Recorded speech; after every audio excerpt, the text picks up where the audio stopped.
And not everyone will serve well.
Good afternoon, and welcome to our March 21st, 2017 special meeting, joint session of Manatee and Sarasota Board of County Commissioners. I want to say welcome to all of the Sarasota County Commissioners. This is our public safety complex. I don't know how many of you have been here before, but we would be glad to give you a tour of the building after today's meeting. So just hang out and we'll give you a tour so you can see what goes on. I've been to your new public safety complex. I don't know, Mr. Hunsaker, when was this building completed? Do you know? I got that question, but I'm not sure. I think about 15 minutes before I showed up. This building was built right after those storms in 2004, when the county realized that our emergency operations center wasn't going to be very viable in a storm like that. So the building was constructed in the price tag of about $55 million. It houses not only the emergency operations, but it also houses our transportation system that we both share on the cost of, along with the FDOT. And it's a traffic management center, and that's in the building, so we'd be happy to give you a tour of that also. I think if I could see Karen Winden, I think it was 2006. 2006 it was finished. Okay. All right. Thank you all for coming today. We're going to go ahead and get started. Our first agenda item is the 2017 World Rowing Championships update. Dan Schlant, Assistant County Administrator with Manatee County, I guess. I think what we have here is Oh, Meredith we have a bird. Scarva for the Executive Director of the 2017 World Rowing Championship, and her friend. Dan Schlant. Do you have two outfits of it? Oh, my God. It's about your life. It's kind of scary. So Meredith, that's a heck of an act to follow.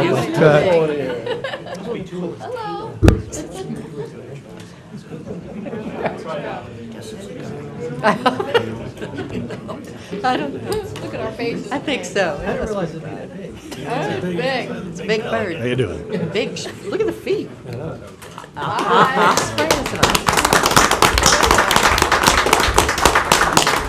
All right. I guess this is So Meredith. Meredith is here. Again, she's the Executive Director of the 2017 World Rowing Championship. She focuses solely on the 2017 event. She came to us, October of 15. yes, she's had a challenge. She comes to us from Cleveland, and I think she can give us a little bit of her background and tell us how things are going as we progress towards this big event in the community. Thank you, Ed. Meredith? I appreciate it. Good afternoon, everyone, and thank you so much for the opportunity to come and give you all a big update on where we are with the 2017 World Rowing Championship planning. I know this is my last chance to be in front of the joint commissions together here, so don't get nervous when you see a lot of pages here in my PowerPoint, but I will go through it fairly quickly. But I want to make sure that you feel very informed on where we are with the current planning, where we are to date, and what to expect in the next 6 months. Because as you'll see, we're 186 days out, and it's coming quick.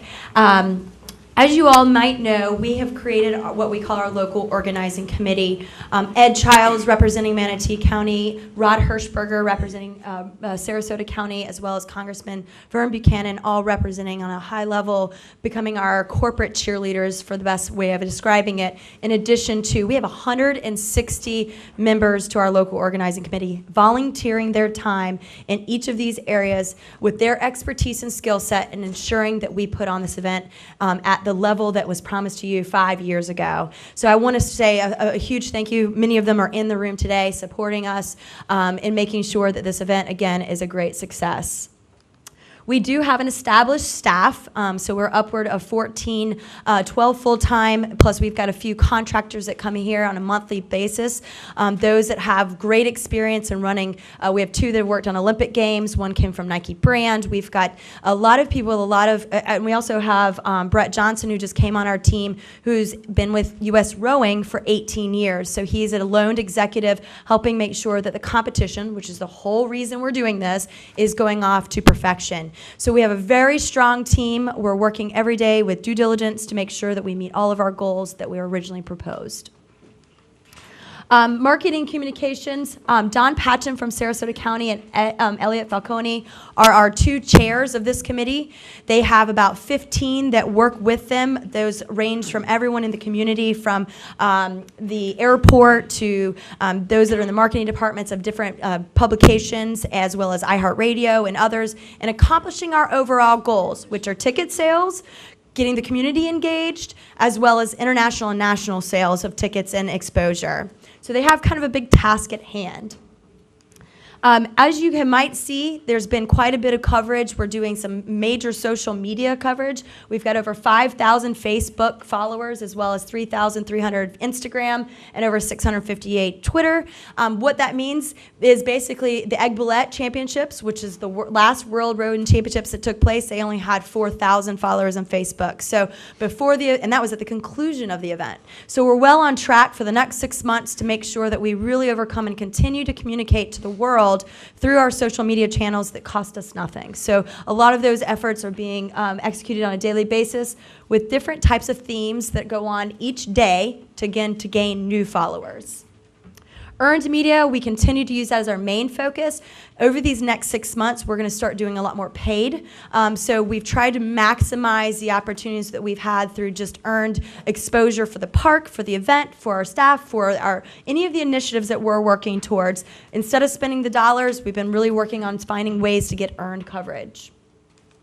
Merchandise becomes a walking billboard. We encourage and really cheerlead for people to go out, even this group right here, to go and buy the merchandise, which is on our website. There are now polos, t-shirts for anyone to wear because you become an ambassador of us as well. A big kudos to the Manatee County Sports Commission as they have just purchased a number of shirts that their staff will be wearing over the next 6 months to, again, be a great exposure for our event to all of our visitors coming in town. Digital marketing, again, we've had lots of ad placements, great partnerships with a lot of partners in our visitors bureaus, our counties, our different different organizations like Our Heart Radio, who's given us a lot of free exposure. But we continue to pound the message, especially our first focus was international. Now we've really started focusing on our domestic approach. Again, trying to get our international fans and visitors to come. Now we're working on our locals. We've had some very small amount of regional exposure, but you're going to start seeing a lot more as we build up over the next 86 days. We've got, obviously, we had a one-year kickoff. We've got some exposure at the park. You might be going through the SRQ airport and seeing our video, seeing some of the welcome signs that we have up, as well as some different things that we've had around town at all the grassroots events. We've now just done a partnership with Tampa Airport, who's going to be giving us a significant amount of trade deal where you're going to start seeing exposure on their digital boards, signage in the venue, in their actual airport, and enticing and getting people during this season that we're going to be able to tap a lot of our visitors. As you just met, Scully is a very good example of how the United States is a little different than what they've been doing in the European market. We kind of had to fight for our mascot. They weren't really excited about doing a mascot. But as you can tell, it's very, very well received within the American market. But even more so, we're ecstatic at the international exposure. Most of our communication is done through our social media elements through Facebook, through Twitter, through all of those to our international followers of rowing.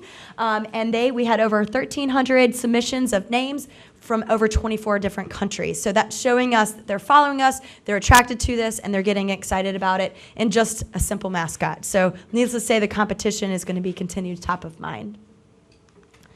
Tickets to date, we have over $35,000 in ticket sales sold, which again, no ticket sales have ever gone on before April at any other championship. So we're well ahead of where any other championship has been. So FISA, our governing body, is ecstatic with our progress. This will give you a sense of the grandstands, which are our 8-day tickets. So 754 tickets have been sold, giving us over 1,300. This doesn't include a couple of things I'm going to mention going forward.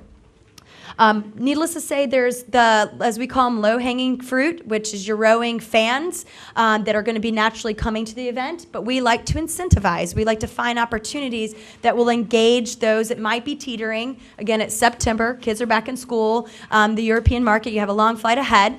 So we found different ways in working with our local partners to give them exposure as well, tie it into tickets so that everybody can be rewarded. So whether that's our hotels, whether that's the park, whether that's our merchandiser, there's all these different elements. So each month there is a different incentive in play to encourage. We've had over 10,000 in ticket sales directly related to our campaigns that started in January. So we're seeing the success and continue to watch as we have something revealed each month that's a little different.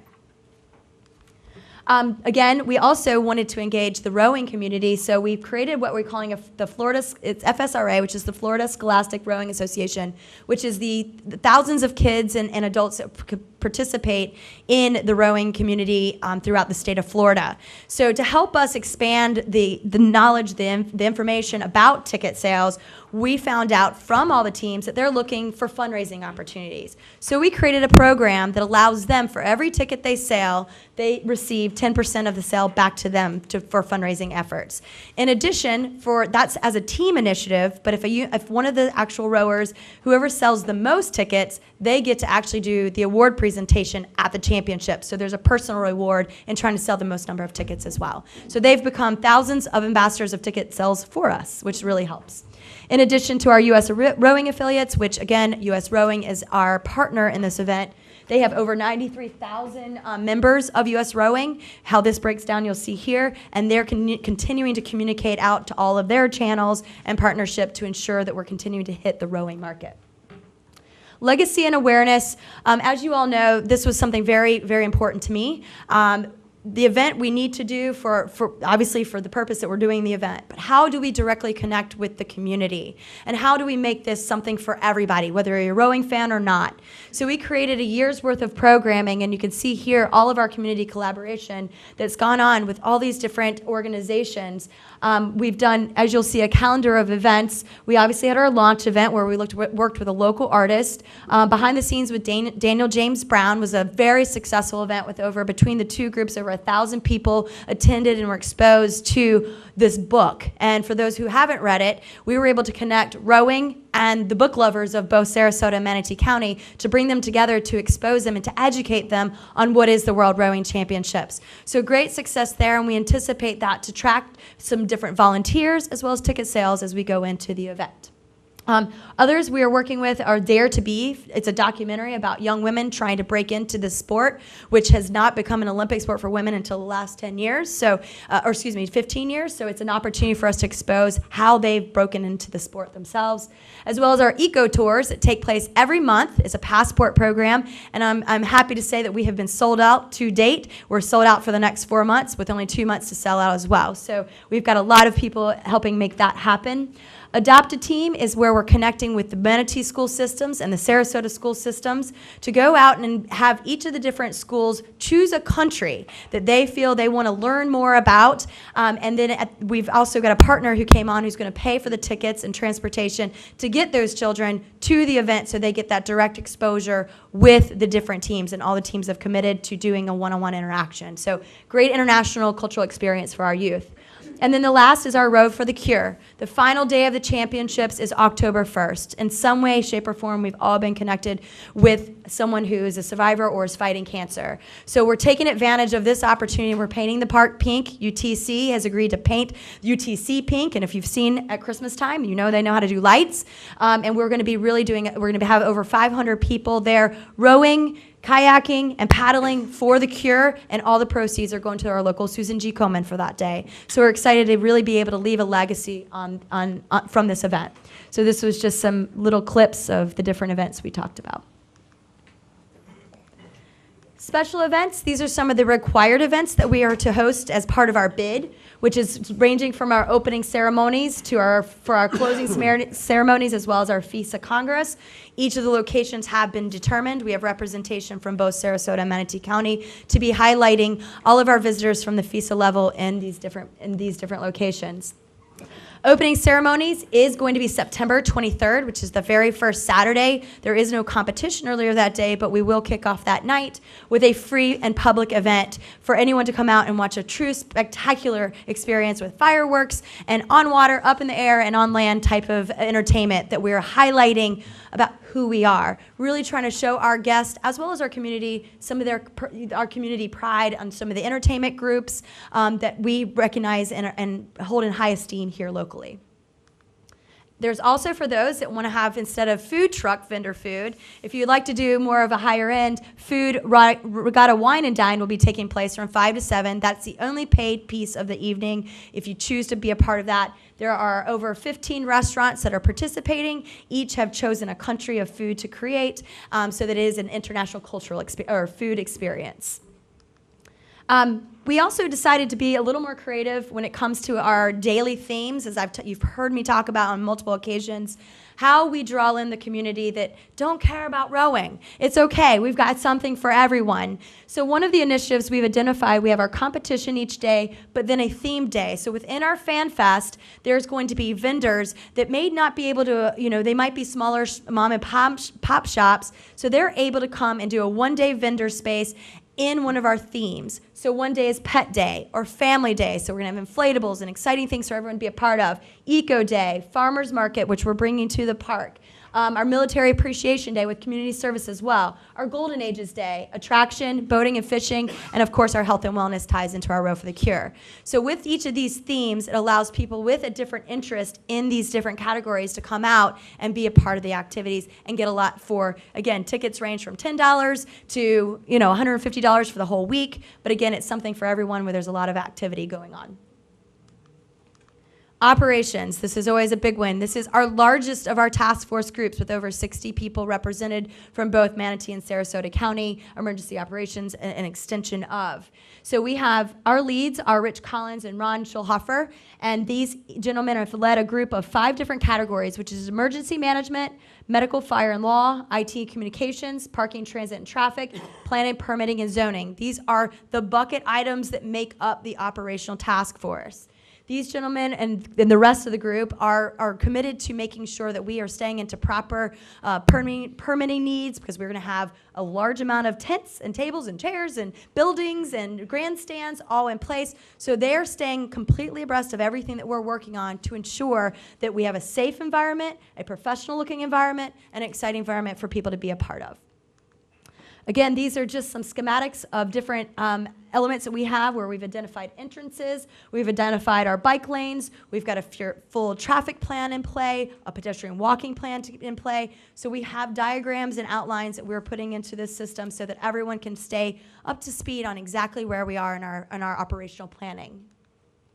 A good quick glimpse for those who don't want to get into the nitty-gritty of that small grid. You'll see this is going to be the basic layout of the venue.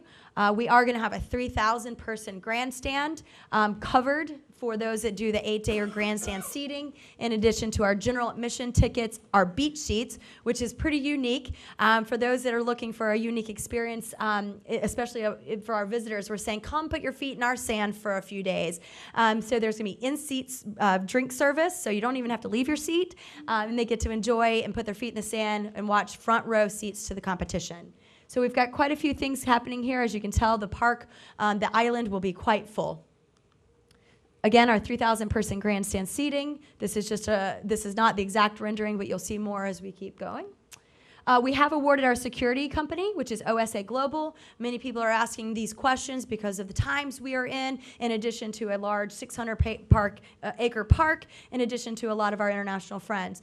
Security is a #1 focus for us. We've had Homeland Security come in and do a full assessment of the park. They've identified all of our weak points, all of our strong points, and they're working directly with the local authorities as well as OSA in creating an all-encompassing security plan. So this will allow us, and a lot of things that have been taking place with our emergency operation teams is creating, we're doing tabletop exercises. So with these groups as well as our extended team, we're going through scenario training. For those that know, we'll be in September, which is hurricane season, which again, we're right off 75. So any vulnerabilities that we've identified, there's complete scenario training that we put through the worst case scenarios, so we're prepared and planned for anything that could happen. Now, granted, we can't plan for everything that could happen, but we at least know the process and procedures to ensure we're doing it correctly. Traffic and parking, SP Game Day Plus, again, a very well-known organization is making sure, one thing that people always say from any event they've ever attended, a sporting event to a conference, doesn't matter what. If your experience from transportation is bad, no matter how great the event is, no matter how great the conference is, that's the lasting impression. So we wanted to make sure that this group is buttoned up. They're working very closely with both counties' traffic and transportation groups to ensure that this part of our planning is flawless. Again, they're also helping us with our park mobile parking. People keep asking, well, again, this is some more of our layouts of the transport plaza, where buses will stage, where they'll flow through, and where we'll have security and all the different movements. Parking continues to be a top question. This actually is half right here. This VIP is no longer in the UTC area. It's actually in another location. But we have we've got commitment from Bitterson to allow us to use North Lot A, and then the park is owned B, the county is owned there. We have well over the number of spots that we're going to need over that time frame to ensure that we have plenty of parking on the north side as well as the south side. So, and that actually area can extend. So many people are asking the questions, where are we parking? 90% of it is as close as possible to the park, where either people can walk or they're going to take our trolley system into the very front entrance. Competition, why we're here to begin with. Our two co-chairs are Curtis Jordan, who is formerly, recently just retired from U.S. Rowing, high performance director at U.S. Rowing, also a Senka board member, as well as Mike Taff, who's a partner at Schumacher, Loop, and Kendrick, who has a long history of rowing in his family, and they have served as the chairs here and working with our competition staff to ensure not only are we getting the local clubs engaged, they're helping us recruit rowing volunteers that have to have that expertise, as well as making sure that our ancillary regattas, which I'll mention in a second here, are taking place and done correctly. These are our launch pieces, or our front, our starting line here, our launches. And why I show you this is that the state of Florida Senka has received state funding for the park to be completely built out. Some of these elements are making sure that everything is to the FISA requirements that were promised 5 years ago on the bid. So that's all in place and moving forward. Again, another park overview. Ancillary regattas. So I talked earlier about ticket sales and where we are in just purely tickets that have been sold out of just word of mouth and excitement of being a part of the event. We've decided to kind of incentivize on another level to our rowing fans and also build audience. So the very first Saturday, which again, no competition is going on the course, just opening ceremonies at night, we're hosting a youth regatta. We're going to have upward of 300 youth rowers coming in from all over the country. Again, they're moms and dads. So even though school's in session, mom and dad are going to want to come down and watch their kids row. So they're coming in. We've already got the commitment.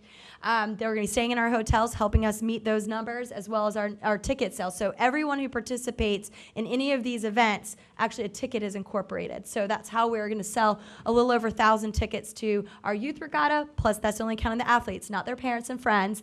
The national team alumni row, which we're working with U.S. Rowing on, as well as our Row for the Cure, which is another 500. So again, bringing us at 1,000 more tickets to be sold, and again, for people to be a part of the event, not just there to watch. Again, incentive-based regattas. Athlete experience is a key area for us. They become big ambassadors of us and the park so that more championships can come to the future. And so we have an individual who is working solely. She speaks 5 different languages. She just moved here from Germany. She's from Florida, so we were glad to get her home. But she works on a daily basis to talk with the different teams and team delegations to make sure she's basically a concierge for them, to ensure that from booking their hotels to booking their training places and locations to their catering needs to their transportation needs, she's got that all wrapped up in a pretty bow. So she's got her hands full, needless to say. Her goal is to have over 60 teams, provide the teams and their managers with that support, concierge plus service, and allow the focus to retain on the competition versus all the ancillary pieces.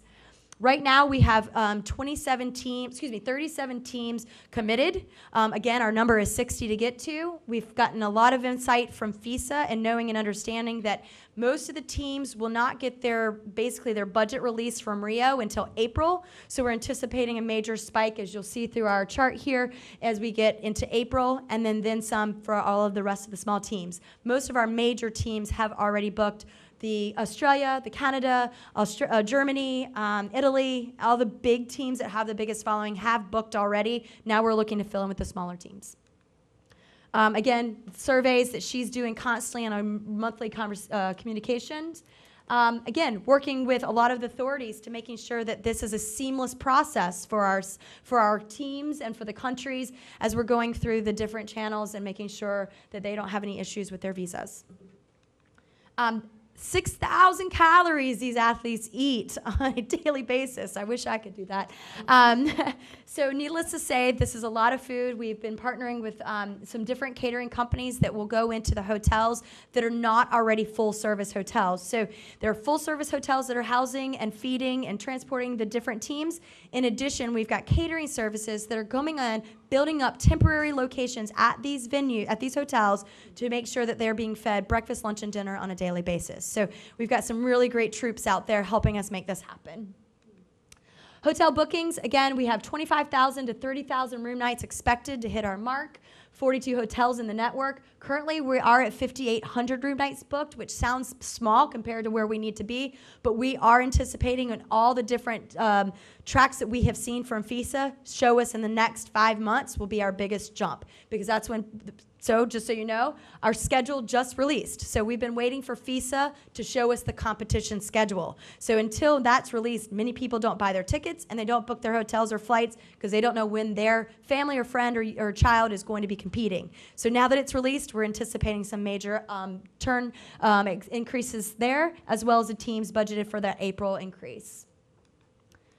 Visitor experience, Virginia Haley and Sean Walters and Marcella Birdie are putting together what are all of our fans going to do? So they go and watch competition every morning. What are they going to do that afternoon and night? We wanted to make sure that they were able to see and experience all the great things that both Sarasota and Manatee County have to offer. So we've created a guided tour. So each night of the week, there is some unique activity that's going on one of the different counties, so that we can provide them with an experience everywhere they go, but also provide all of our vendors and restaurants and storefronts and different areas. We want them to be exposed to our fans so that they feel the direct impact from the event that we're bringing to town. It's so much more than just the park itself, and this is what we're trying to accomplish. Volunteers, we need you. Our goal is 2,000 volunteers for the event. We are going live with, so basically how it works up to this point, and now because we have the release of the schedule, we can put in specific shifts and times. We know all the positions, but now we can start plotting it out, which is what our team is working on now. It will now release out to everyone to be able to go on and physically sign up for what shift you want, what job you want, what day you want. So that's a really unique opportunity through our online system. We have over 800 people registered as interested, so now we're going to convert them into actual volunteers to be working for us. A minimum of 3 shifts are required. You get cool gear, you get great exposure, you get free entry to the event, and you're going to be fed well. Just our different scenarios, our TRS training system. We will be doing training sessions as well as some customer service training.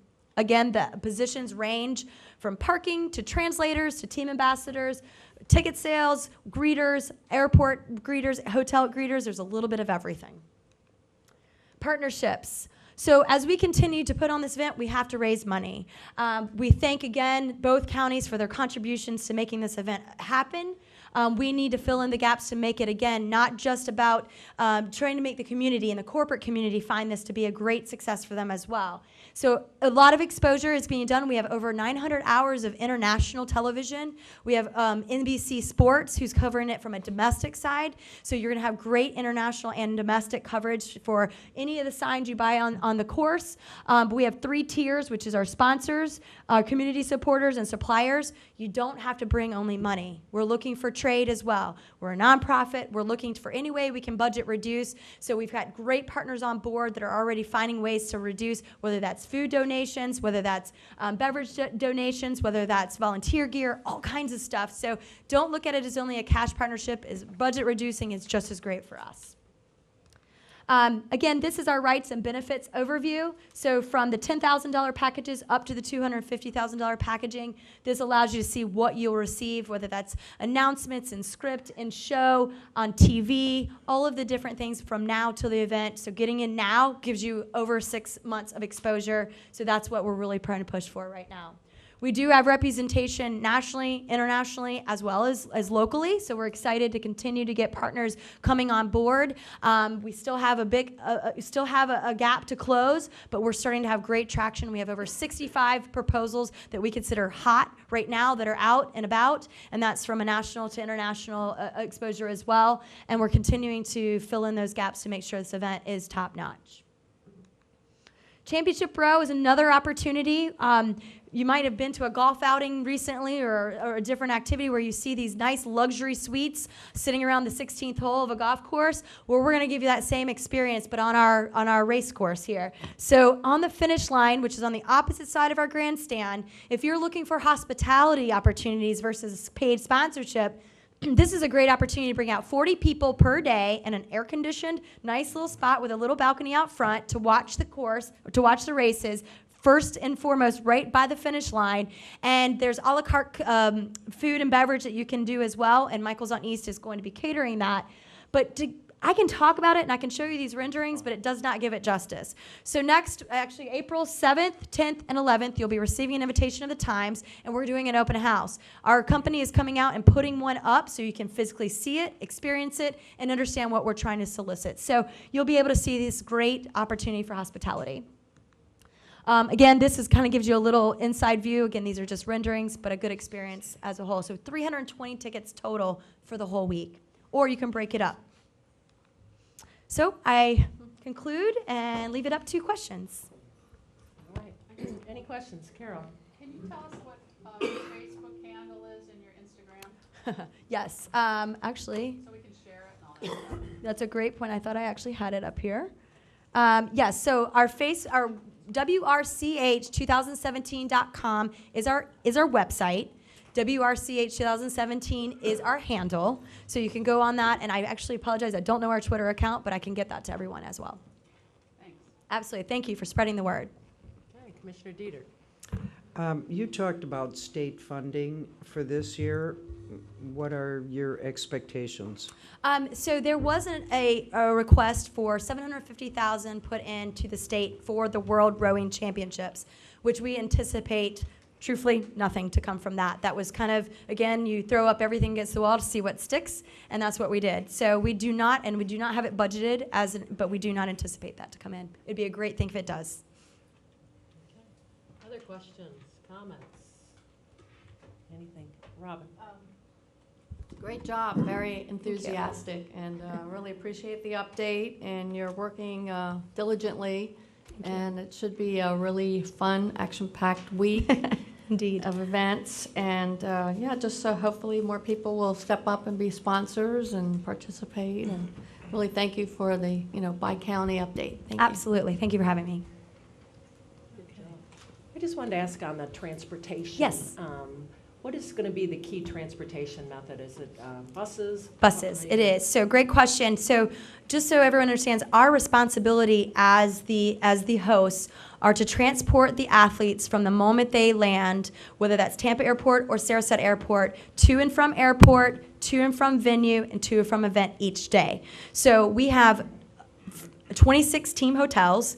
So our transportation company has come up with the best plans and working with the local transit authority to make sure that we have the best routes, staying out of school zones so that we're not backing up either way because kids will be in school. So in making sure that we have the best flow and timing to make sure the athletes get there on time, but making sure all of our community get there when they need to get to school as well. A key factor to that as well, which is some of the factors that came into play with scheduling our competition hours. So I just want to I know that the first thing I received when I moved here was, it's just another lot of traffic, a lot of this. So I wanted to help educate people that this is not going to, yes, there's going to be some additional traffic flow, especially around that UTC area during the event time. But just so everyone knows, competition really doesn't start till 10 a.m. and it's done before 5. So your normal traffic hours will not be affected. We worked very hard and very closely with FISA to ensure that we were able to do that to accommodate our community. We don't want this to be an interference. We want them to be excited to be a part of it. So those are the small things that we've been working on to make sure that we're able to accommodate that. Commissioner Dieter. You talked about hotels and offering a concierge experience. Your list of hotels, do the hotels have to pay to be on your list? They do not. So when they actually did the bid 5 years ago, there was a full team that went out and identified all each hotel that chose to be a part of it and blocked rooms. So they blocked under a certain number of rooms, however many they wanted to block. within their hotel that they secured and are holding just for our World Rowing Championship fans and athletes. Now, as we get closer, we work actually on a monthly basis with the hotels. We meet as a group, which they're actually meeting right now, and determining how many rooms do they still need. We don't want to hold rooms that may not get picked up. So we're working very closely with them to say, okay, we've booked our whole block, we might extend it, or we'll back it up so that you can still sell those rooms to others coming into the community. Okay. Okay, any other questions? Charles? When I spoke with you last time, you had mentioned about the traffic issue, and I was discussing those issues with the buses. Will the buses be escorted by law enforcement, and how will they get to the venue on time? We have a traffic issue regardless of this event. Well, luckily we're in September, so it's the off season, but we still know there's plenty of people trying to get where they need to go. They are not going to be escorted. So there's different, basically what they're calling them as basically pods of locations. So where there's about 4 or 5 hotels in each pod of areas, basically, they will then have different tracks. Again, I don't have them here, but we can definitely share with you all of our transportation outlets, and exactly they're working very closely with Paula and well as Ron from both groups to ensure, again, that we're following the tracks that are less traveled. We are anticipating the maximum number of minutes and time that it would take to get from both hotel to venue to ensure everybody gets to where they need to be at the right time. Are you working with the Florida Highway Patrol? We will be. That's through more on our security side, more so than we are like internally. I'm more talking about traffic. On the highway? Yeah, there's a reason that Florida State is escorted by the Highway Patrol. Right. And I'm not hearing anything about coordination with Florida Highway Patrol with traffic issues. If there is an issue where a bus cannot get, because the interstate could be shut down with an accident, you need to be aware ahead of time. Absolutely. Of those things, talking to the major, the colonel now, not later.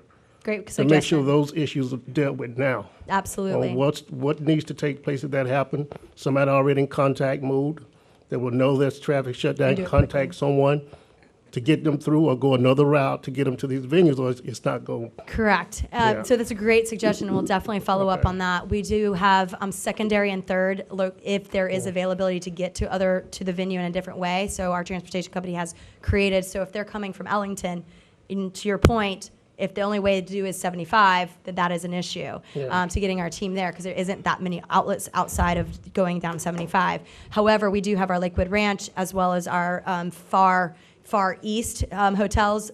We're trying to find second and third itineraries of how they would take their traffic flow. But to your point, the 75 is 'cause definitely when an you're issue. dealing with the highway patrol is the only one who can actually deal with that issue. Absolutely. Thank you. I appreciate that.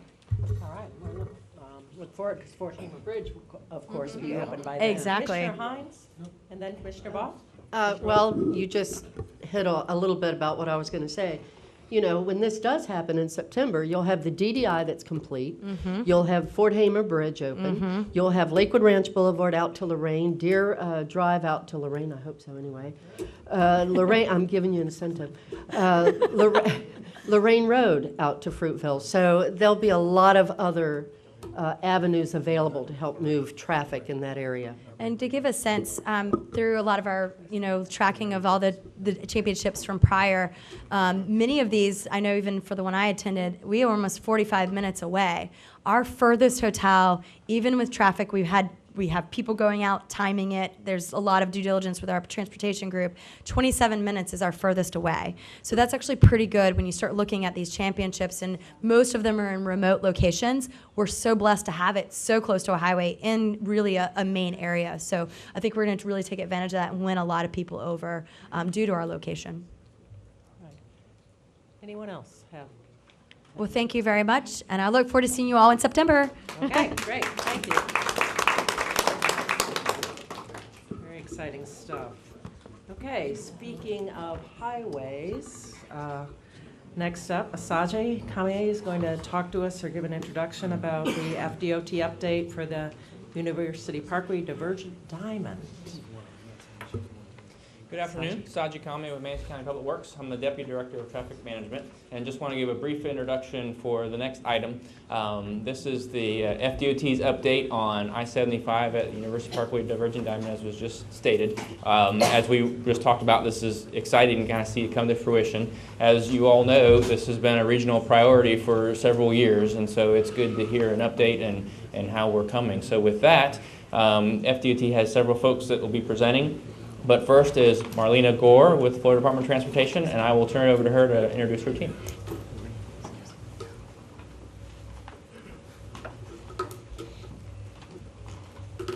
Good afternoon, everyone. As Saji said, I'm Marlena Gore. I'm the Interstate Construction Project Manager for the Florida Department of Transportation. Let's get this going here. Here we go. And with me today is Nick Patel, our resident engineer, Edwin Santana, who's our senior project engineer consultant with Metric Engineering, and Trudy Jarina with the Valerian Group. She's our public information officer.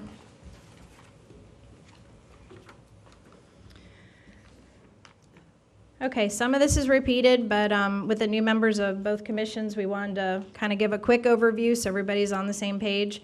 We started in August of 2015. Our estimated completion is fall of this year. Can't believe it's almost here already. Construction cost $74.5 million. It's the first one in the state of Florida and the largest one in the country. Our project limits on I-75 are north from Fruitville Road to University Parkway, just north of University, and on University Parkway from Cooper Creek and Cattleman to Market Street and Lake Osprey Drive.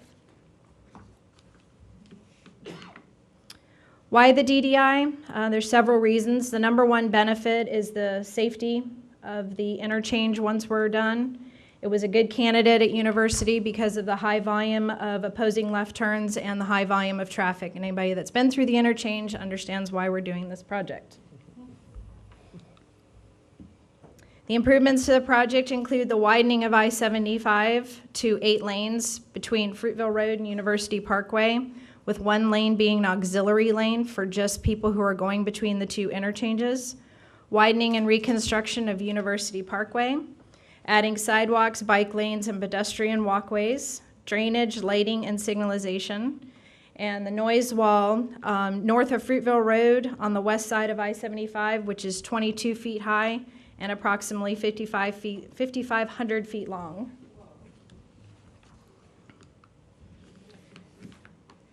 These are some aerials that we've taken since the project beginning. This is December of 2015. This is when we had the Acro Bridge pushed across the interchange. That's our bypass bridge that we're using during the construction of the new overpasses. And you can see that the original southbound overpass has been demolished at this point, and southbound traffic was using the bypass bridge. Then at this point, you can see the new southbound overpass is being constructed. Almost completed here in September of last year. And then in December, we had the traffic shifted over to the new southbound overpass, and we had northbound traffic diverted onto the Acro, and the demolition of the existing northbound overpass had already taken place. And this is January of this year. You can see that the center piers were done and getting ready to come across with the beams. And there we are, just ready to pour the deck at this point.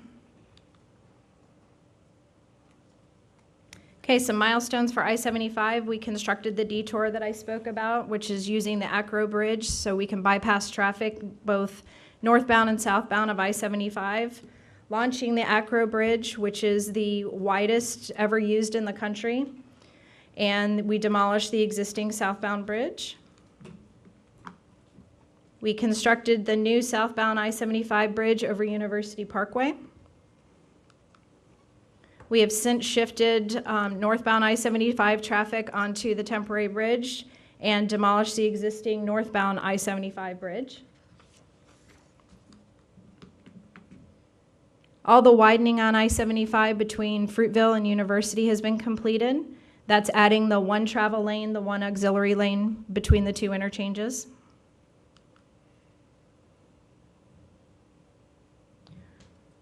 We've constructed the MSE walls on both sides of the interstate to accommodate the new overpasses that are being built and completed. At this point, we've shifted all of the traffic into the permanent alignment of the northbound and southbound off-ramps and on-ramps. This is actually a current view that was just done in early March. So you can see the construction of the northbound overpass is nearing completion. On I-75, again, we've completed the widening of the Foley Creek Bridge. We added 2 northbound lanes and 1 southbound lane. Erie Creek Bridge to the south has been completed, 1 northbound and 1 southbound lane on both bridges. Our ongoing activities is our nighttime paving operations. That's both on I-75 and University Parkway. And at this point, we're about 75% complete on the structural part of the asphalt paving, the first course. This is a view late last week after the deck was poured on the northbound overpass. The covering there is for the cure period of the deck.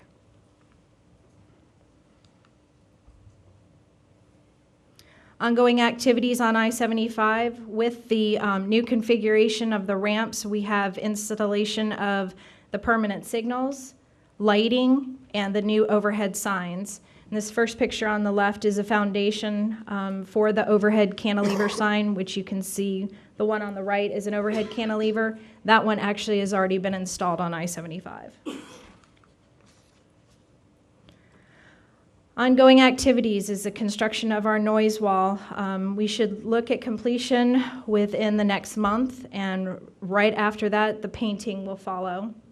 There's a little bit more work to be done right around that area, and then we'll be able to be done with that area, and the contractor is looking at hopefully starting some friction course paving once they do the roadside pond in that area. So we may be starting some friction course a little bit earlier than anticipated.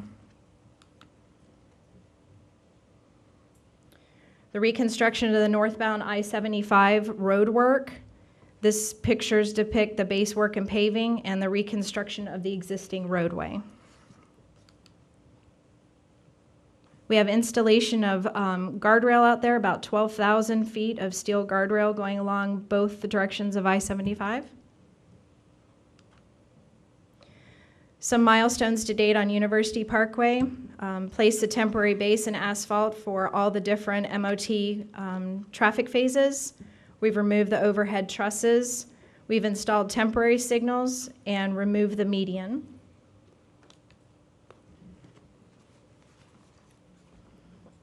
The water main joint project agreement with Manatee County has been completed. 95% of our stormwater drainage has been completed. One slight modification we're working on right now in cooperation and coordination with both counties is the removal of the island, the small concrete island over where Wendy's is on University Parkway. We identified an issue of too short of a merge lane after the Cooper Creek Cattleman intersection from the 4 lanes to the 3 lanes. So we've extended the merge lane just past the intersection, which eliminates that small island. And there's no impacts to schedule. It'll be done as a concurrent activity to the pavement road work that was already scheduled. This is the Cooper Creek Cattleman Road intersection. We're about 75% complete of that work at that intersection. And these aerials were just flown, so that's the way the intersections currently look at this time. Same thing with Lake Osprey Drive and Market Street. We're about 75% complete with the work in that area.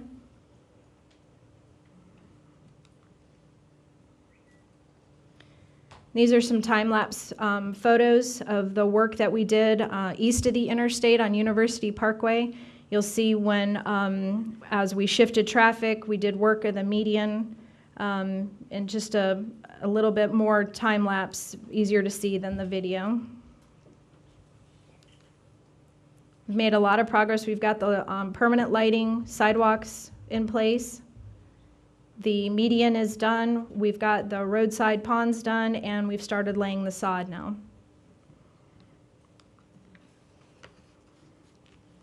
On the west side of the interstate, basically the same thing. We did a lot of shifting of traffic to the outside, back to the inside, back to the outside, and it was part of the MOT phasing. It may have seemed to be kind of annoying for people to go to bed one night and wake up the next morning and they're in a different traffic pattern, but there's a method to our madness. So.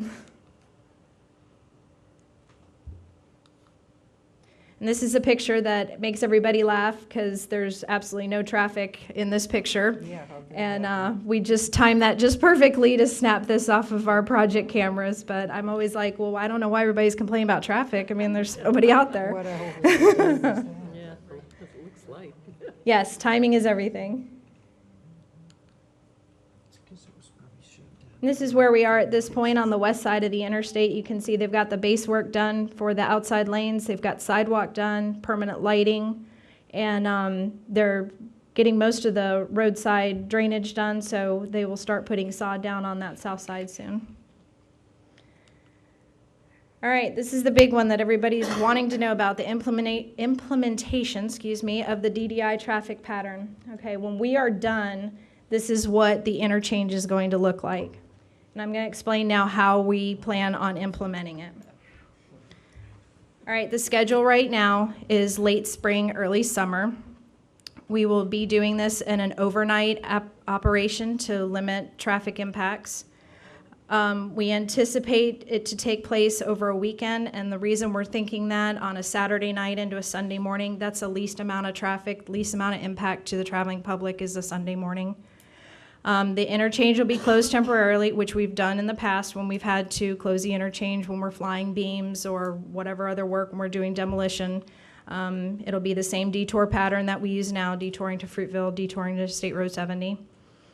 Upon opening, there will be 5 lanes in the diverging diamond pattern in each direction, which will include the free flow left turn movements. The inside lanes will continue to be closed because we have to construct that inner median area, which is wall and sidewalk area. Okay, the 6-month look ahead, and this will probably be the last time I talk to you guys before the World Rowing Championship. We're almost exactly 6 months and 2 days away from that opening ceremony. Barring any unexpected delays, mainly weather, we are looking to be done and out of the way in time for the World Rowing Competition. In the next 6 months, you can look for completion of the noise wall, the diverging diamond traffic pattern, the northbound I-75 bridge, the removal of the Acro Bridge, which is the temporary bypass bridge, the complete installation of the signals, lighting, sidewalk, curb and gutter, the center median, the pedestrian walkway, construction of the ponds, and the complete installation of all the sod. The next slide is our time-lapse video, which is from the beginning of the project until just about last Thursday of last week. Yeah. And this one is going to be looking east towards the interstate.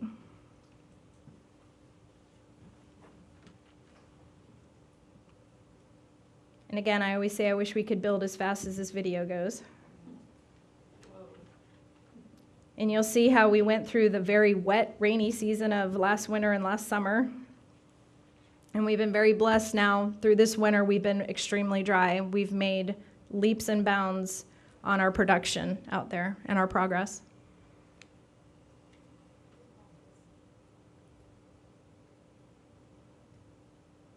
Through the video, you can see the southbound bridge being demolished and rebuilt.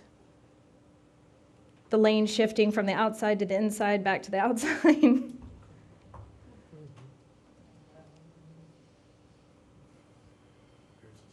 The permanent configurations of the on and off ramps. The lighting will go up, signage goes up.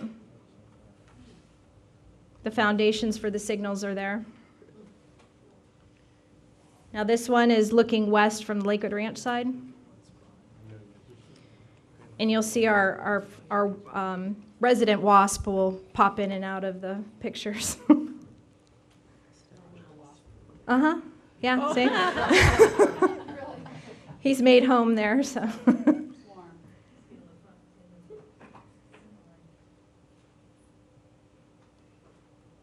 He's building his nest along with us building the interchange. But again, in this view, you can see the acro going in, the northbound bridge being demolished and starting reconstruction, the construction of the ramps, the lanes, the ponds. Yeah, he's pretty quick.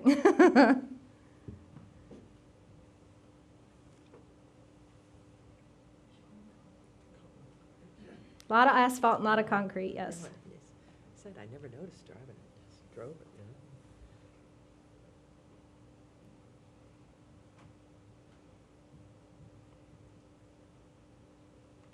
Okay, there we are, just as last week. All right, and prior to implementation of the DDI, we have a public workshop planned for April 4th. It's going to be a workshop and a presentation both. There's going to be 2 sessions that day from 2 to 3:30 and 5 to 6:30. It's going to be at Everglades University where we had the first public meeting before we started. We've already started distributing flyers to the local businesses, and we also have it advertised on our website through the new through our e-newsletter. And anyone wanting to stay informed can get on our website. We've got our weekly updates as well as our text messaging for major road issues or detours that we have going on. If anybody has any questions or needs to have contact information, Trudy Jareen is back there. She'll be able to help you with that. And with that, I'll open it to questions. Okay, questions? Any questions? Thank you.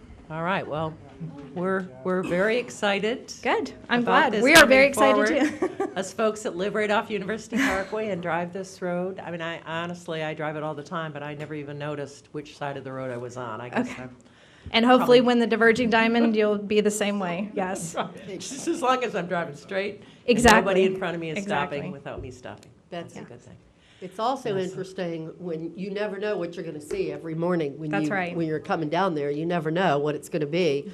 And a lot of times, like on Sundays when I'm coming back from church, it is amazing at the difference on 75.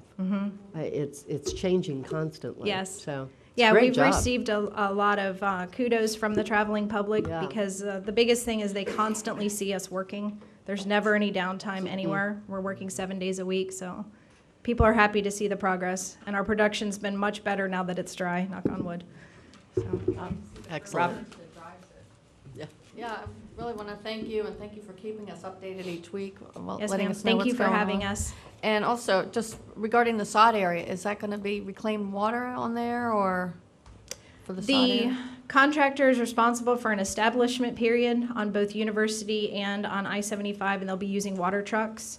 And then at that point, the maintenance contractor for I-75 will be maintaining the sod when needed. Once it's established, the sun and rain pretty much take care of that.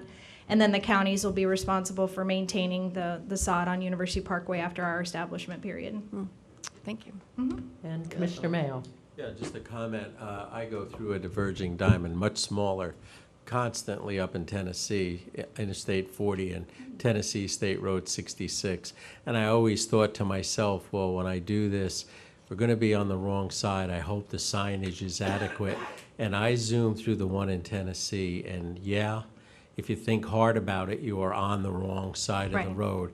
But the way it's laid out, the signage, everybody does it. I've never seen an accident there, so. Yes, and I hope that ours flows just as well, but we'll have plenty of signage and striping out there as well as our signalization, so, hopefully, implementation of something new is scary, but we'll work through it, and that's why we're trying to do as much public outreach as we can beforehand, so. And Marlene, this is a question that I get sometimes about the improvements that are going to start on the next phase, if you will, to State Road 70. Those will not start until after this is done, is that? That's correct, yes. Okay. Actually, it's been pushed back even farther into 2018 at this point. Okay. Well, it's not necessarily good, but I certainly appreciate that it's not going to conflict. No, they won't be obviously. on top of each other, no. Okay, good. Any other questions, comments? Okay. Thank you very much. Thank you very much. All right. Going with the transportation theme, we're going to keep going with our transit agency collaboration. Going to hear from Rocky Burke first. Madam Chair? Yes. Do you think we can have that put on our various TV or government channels for the public to see the FDOT presentation? I know that FDOT has it on their website. The time lapse, I'm not sure if we can get that going or not. Certainly. Do you mean the whole PowerPoint or just that time lapse? PowerPoint. I'll ask Robin, Yeah. District 1, and find out. Yeah, we can find out if we can put that on under our projects. I know we have a list of project status. So we'll ask. Okay. Good afternoon, Commissioners. For the record, I am Rocky Burke. I'm the Director for SCAT. This afternoon, my counterpart, William Steele, and I will update you on some collaborative efforts that we have regarding transit in the region. So I'm going to start first. First thing I want to do is just talk briefly to you about some ridership on the two routes that we do share. We have the 99, which comes from Sarasota up into downtown Bradenton. And on this route, you can see the typical thing that we always see with most of our routes. During the season, we have our peak ridership, and it falls off during the summer months. The one thing I would point out is that we're seeing a fairly significant increase a year ago, from this time a year ago. So we're above the 25,000 mark, and this time last year we were below that. So ridership's good on the 99. I don't know what it's exactly like for MCAT, but I know it's one of our biggest routes that we have, and I think it's probably the same. And then, of course, we also share the Route 18, which is the route on Longboat Key. And again, you can see that numbers aren't really good on Longboat Key. And this coming April, both of us are making some changes to that route that will help us be more efficient, but at the same time, still provide service to the residents of Longboat Key. And we work really close with all the various groups on Longboat Key to make sure that they're okay with this, and then they know we're still going to be able to provide some service. But essentially, MCAT's going to do a dial-a-ride type form of service, and we're going to continue to provide hourly service in our fixed route bus, but up to just Bay of Isles. So we'll see how that goes, and you know, potentially maybe changes will follow. Who knows? But that's our plan for April. Again, and then this is just a recap of the Longboat Key route, what we're planning to do in April. We'll continue to provide service 7 days a week, and we'll essentially stop at Bay Isles, which is the change for us. One of the other things that we started back in, I guess, 2016 was a really neat program with the various universities in the area, and we started with University of South Florida, where we extended, I guess, an opportunity for the students and faculty and staff to pay us a set fee, and all they had to do was show an ID card and ride our buses, and it's proved very good for everybody, and we have since extended that same benefit to New College and Ringling College. So that's going really well for us. And of course, they compensate us with a flat fee, like I say, and they show their ID cards, and they can ride. And we continue to look to work with other local colleges as well, some possibly the technical colleges, and of course State College of Florida's out there as well. So we're working together on those issues. Something else that's kind of fun for us that I would encourage you all to think about. On March 20, I believe it's actually, yes, it is 26th, which is this coming Sunday. We're jointly going to have a bus operator skills rodeo. So this is a time for our bus operators to put their buses through the paces and back up and try to negotiate tennis balls and do all kinds of crazy things. So it's a lot of fun. We're going to have some breakfast and lunch catered for us. So if you have an interest in seeing the bus operators participate, it's a great day. It really is. So we'll be through by about noon, and we'll crown a champion for both SCAT and MCAT, and what we plan to do then, the follow-on in April, is the state competition up in Daytona Beach. So we'll compete against all the other transit systems around the state. So it's a fun time, and That's at the new Manatee County? yes, it is. facility And, on you know, Calabasas Road? when we first started doing this, Bill and I thought we would alternate years, and you all were nice enough to do it last year. But you opened the new one this year, so you get to do it 2 years in a row. So we're happy about that. So with that, I'm going to turn it over to my counterpart, Bill.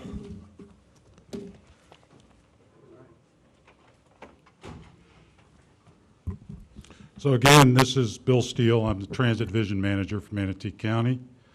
Just a few slides here to present. I'm really not good at this clicker stuff here. Diane, what do I need to do?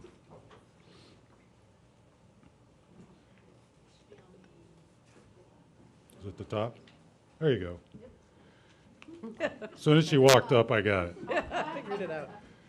Rocky touched on this. We've been working on a new service delivery mechanism for Longboat Key for over a year. What we've tried to do is be very innovative and combine a traditional fixed route on the south end from Bay Isle down to downtown Sarasota, and then an innovative on-demand or demand-responsive service to the north. What we found is there's more ridership to the south, and there's very limited ridership demand to the north. So this is more of a paratransit feeder service. We can connect with the SCAT service at Bay Isle. We can connect to the traditional fixed route at Coquina for AMI and Route 6. We have been working with all of the interested parties in Longboat Key, so we're real excited about this, and it's going to launch in mid-April. These are the things that you probably hear about every year, the traditional stand-down events for the veterans, the Tri-Transit Day, which I believe is scheduled for April 21st, and close to Earth Day. We have several things listed here that are more technical support. This is really coordination between our planning managers. On our side, it's Ryan Suarez. In Sarasota County, it's Christy and Untis, and I see Chris in the audience. Thanks for all your help and effort. So there's a lot of things that we can help and assist with as sister agencies, scheduling software support, and we've got some expertise in-house there. The traditional regulatory compliance and trend analysis, those things are ongoing and really happen almost daily with our planning staff. We do quarterly meet, and sometimes we meet more frequently than that. Typically, this is a luncheon meeting. We just find a location to meet, and we've got our list of things that we want to go over. It involves our planning staff and our operations staff. Currently, we're updating our procedures manual for bus operators. We share that with the operations staff at Sarasota County. We're trying to mirror our operating procedures so that we operate on the jointly operated quarters basically the same way, and that's working very well. One of the bright spots is incident response. You'll have a Manatee County bus in Sarasota County. There'll be an incident. Supervisory staff will respond. We're very pleased with how they handle those incidents. So pleased, as a matter of fact, that some of those incident reports we use as a training tool for our staff. So congratulations to Rocky. Those supervisors are doing really good work. And I think Rocky touched on this. We've got UPass agreements now with USF, Ringling, New College. This is really a prepaid fare mechanism, so we get that fare revenue in advance. And then the students, the faculty, the staff, they simply show an ID. So the next target is really State College of Florida. And of all those institutions, we get the most ridership there. We serve that with our jointly operated service on US 41. We've been in contact with SCF, and they're building that fee into their budget as part of the budget development process. I'm sure the commission was briefed this morning. So you know that everybody's in that same budget development phase. So we're looking forward to coming back to the boards with an agreement later this year and implementing that maybe in January of 2018, I'm sorry. So these are some areas of coordination, collaboration. Rocky's still here. If we have any questions, one of us will probably come up with a good answer. Okay, great. Questions on transit issues? Robin? I know we had a grant a while ago to convert some of our older bus stop facilities to ADA compliant and shelters. Do we have any ongoing funding? Because I see along University, some of the stops don't have, shaded area and so forth near the colleges, and so are we both working on getting funding to up that? You know, I think this effort on our side started with the ARA program funds that was part of the Obama administration early on in the administration, if you remember that. After that, we used the funds from ARA. Then we used our regular formula funds. These funds are called Section 5307. You may be familiar with that term or that number. Those are appropriated annually, so every year we're programming funds for stop upgrades and passenger amenities. I just looked at the numbers. Over the last 3 years, we've improved over 300 stops. That includes some stop improvements that we've also coordinated with DOT, and those DOT folks have left. But we work very closely with DOT, so when they're in the field or they're making a roadway improvement, they have our typical designs, and they can incorporate that into the roadway improvement. So I'm going to answer this for Rocky, and Rocky, if I miss this, jump in. But we're doing this as part of our annual program of projects and our annual grant applications so that this is an ongoing program. On our side, we're coming to the end of a 3-year contract. We've put as much as we can with the existing vendor, and now we're launching the new procurement, so we're going to continue this process. And remember, each time we make a stop upgrade, we're following it up with some kind of passenger seating. Typically, it's a bench, but when we have higher ridership, then it's a shelter. If we have limited right-of-way, we have another innovation called a semi-seat. As a matter of fact, you can see some of those on 15th Street East. So it's a pole with some seating. It's the best we can do when we have limited right-of-way, but typically you're going to see a passenger bench. Just to follow up, so those facilities come out of capital funding, correct? Yes, capital grants. So there might be some money in the half-cent sales tax to go towards this if it's on the list, or could get on the list? It could, as part of a quarter upgrade. That could be part of that project, yes. But typically, we're doing that with our own FDA funds. Thank you. Other questions, comments? Okay. He's saying no. He's saying no. Probably, it was not on the half-cent sales tax. We didn't have any of those projects on a half-cent sales tax list as proposed, right? That's what you're saying? Correct, but not that it couldn't Could be be. added, Right, but it's not on the. but it's not on the original list. Okay. Well, I do have a couple questions. One, we talked about World Rowing, and I know that we have routes that go out. I've seen your facilities that you have out at UTC. You've recently put in a new transit stop out there at UTC. So is there any intention? I know we can't do new routes just for the rowing, but is there going to be a portion of that expected visitor traffic to be served by our existing bus facilities? Do we anticipate that?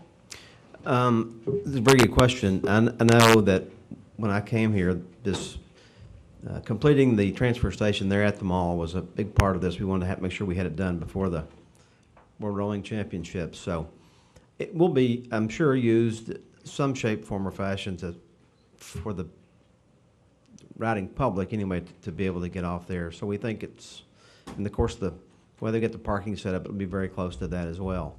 So to your point, we're not planning to do any special routes and things like that at this point in time, but we're always ready and willing to do what we can do within the law, if you will. But right now, and I think all we're planning on using it for is just our regular route service that would come through there. Okay. The other question I had is about paratransit. Sarasota County had been You went out for a RFP, I guess, for paratransit. I'm wondering how that process is going. You know, it's been, actually, I think last week was 1 full year of service, and it's been better than we thought it was going to be. The complaints are minimal. On-time performance is very good. Utilization of the buses is good. So it's been a real positive experience for us, and we were able to be pretty efficient at it. That's great. I mean, because it's paratransit is something that we see as growing, the need. People keep asking us. We have more and more, but it's hard to meet the need with the resources. So we're going to have to look at creative solutions. So we're kind of watching you to see how it goes, because you know, none of us are getting any younger, are we? Right. And so we know that there's probably an expanded population dealing with this. Commissioner DeSabatino? I guess it's a question for Sarasota. In the future, are there any like overhead pedestrian walkways planned to get people from one side to the other of all the shopping so they don't have to cross the road? Right now, that's not any plans I'm aware of. Do you know? Which Commissioner road are Wall? you talking about? Overhead pedestrian walkways. Where? Like Where? Across.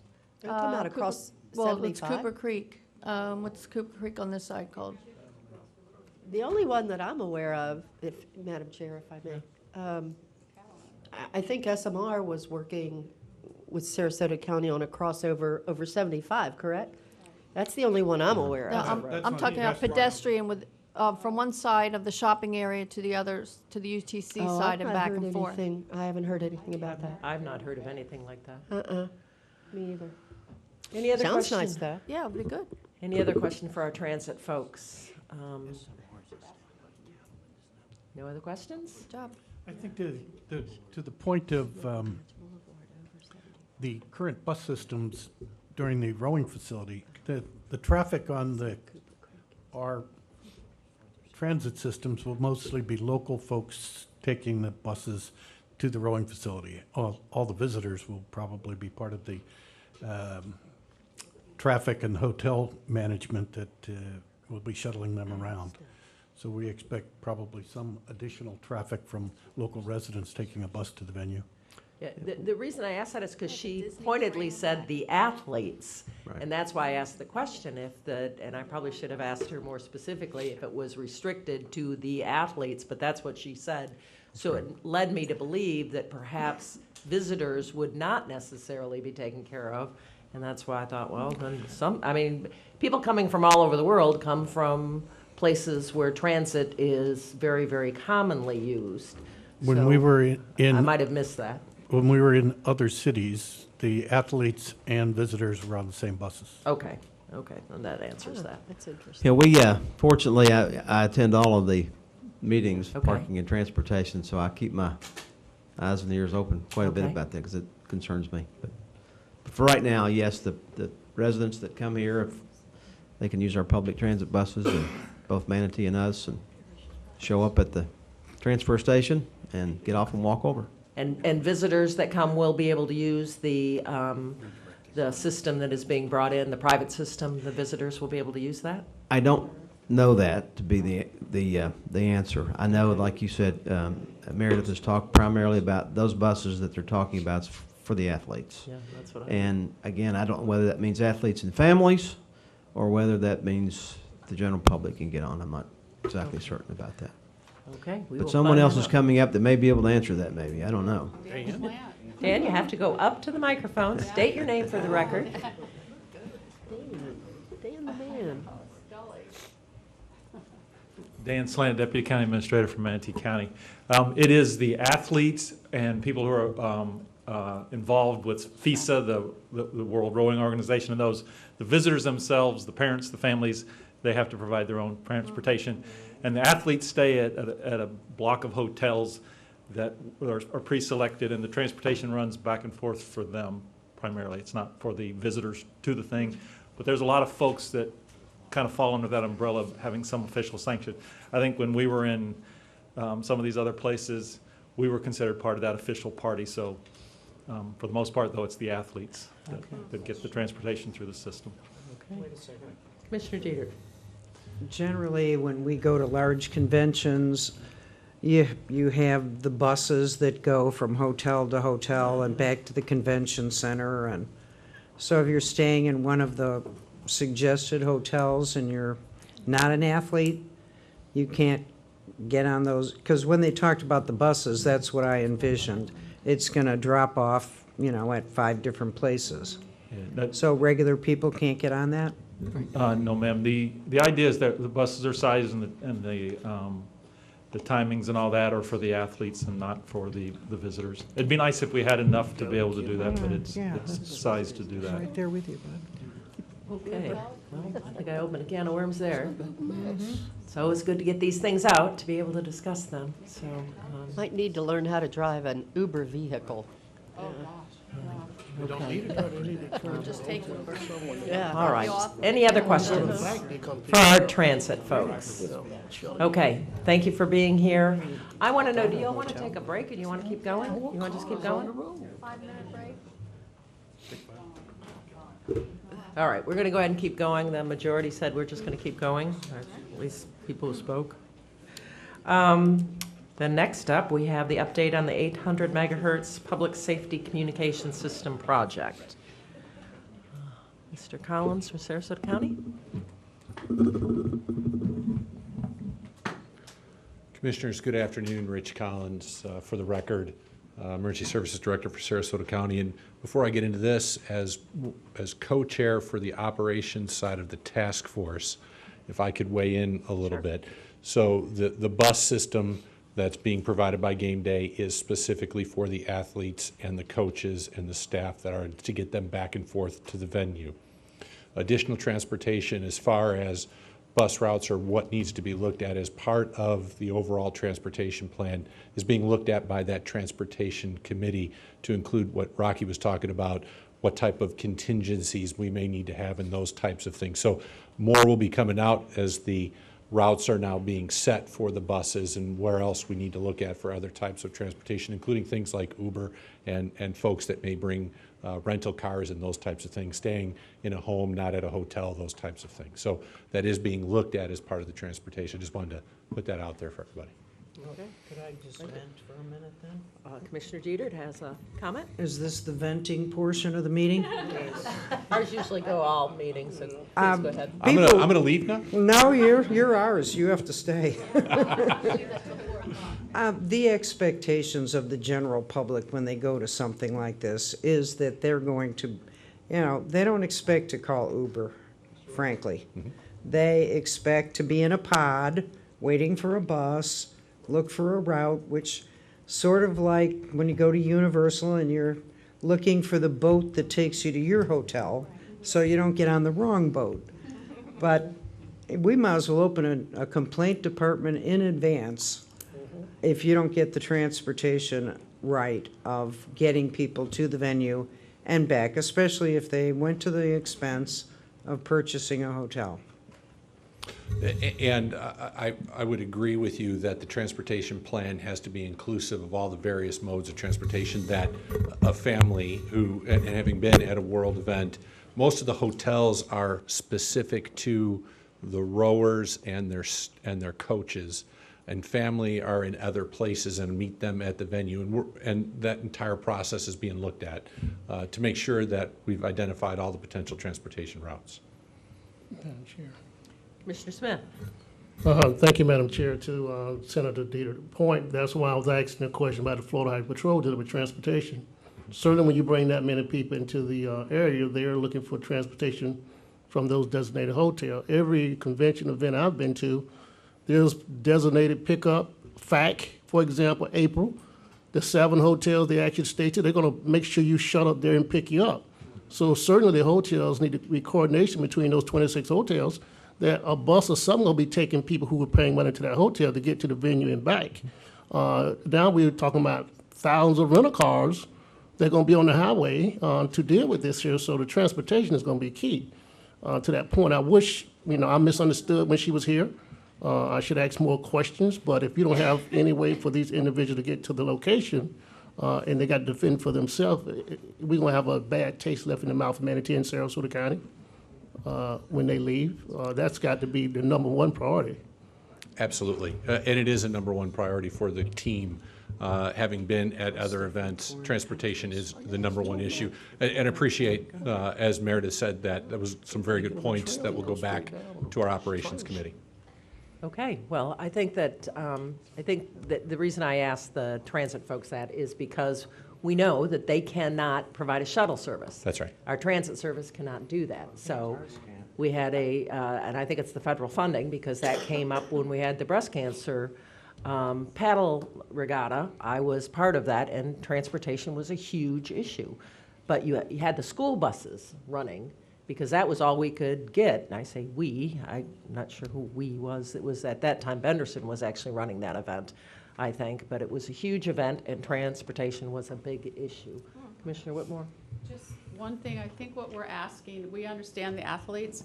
What we're talking about is the thousands of guests that are coming, that are staying at hotels. Maybe who all has contacts with them, even them renting a van for this event for their customers is, that's up to them. That's what I think everybody's talking about. Commissioner, because we don't want cars in parking lots if we don't have to have them. Commissioner, I absolutely see where both commissions are asking for us to make sure that we take a good look at this and make sure that's part of our plan, absolutely. And I will take that message back and make sure that that occurs. Okay. Commissioner DeSabatino. Also, maybe as another option is a park and ride at one of the shopping centers, and we partner with them, agreements, and maybe a fee that people know ahead of time they need to get a ticket, either at the location, just to pay a fee or something, so they know in advance what they're getting into. Yes, ma'am. Okay. I think we talked about that enough, so I think you got the message. We appreciate you listening, and I'm sure you're looking that. I know our operation folks are very aware of the transportation challenges we have. So let's talk about public safety radios. Okay, so thank you so much. I'm actually representing a team from both counties. Mr. Paul Alexander, the CIO for Manatee, is my counterpart and lead for the project, along with Jerry Wheeler, our Public Safety Communications Manager from Sarasota, William Miranda, Radio Communications Manager for Manatee, and I think in the audience today we also have Chris Bryden to represent Manatee County. Let me see if I can get this right. Hey, right. So today's effort is to provide a brief update on the status of the 800 megahertz project, our efforts to date in moving the project forward, and the timeline associated with the joint 800 megahertz replacement program.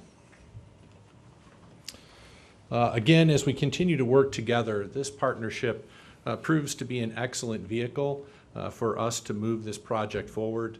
I can tell you that there are regular discussions between Mr. Alexander and myself and the project team as we work through the status of the project, regular meetings and discussions that occur that really results in one voice as we work with our vendors, Airbus, our Omnicom, our consultant of record, as well as multiple subcontractors and vendors.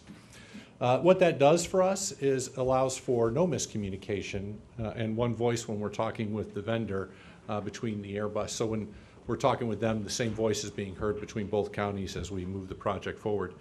And so there's a number of items that are being worked on over the past year, everything from the system design review all the way to where we're at today, which is the system infrastructure installation. So as of today, we're at 50% of the project completion. However, we are ramping up for direct movement of the project forward with several major milestones, which I'll talk about.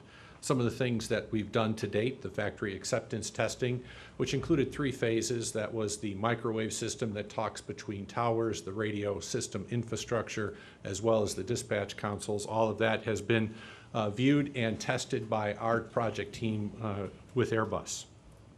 Airbus has received the civil design drawings for all the tower sites from its civil contractor, and Sarasota has completed approval processes for its new tower site, as well as finalized lease agreements for the remaining towers, and those final approvals will be coming to our board within the month. Manatee is in very similar place as they are also completing final approval for their tower sites.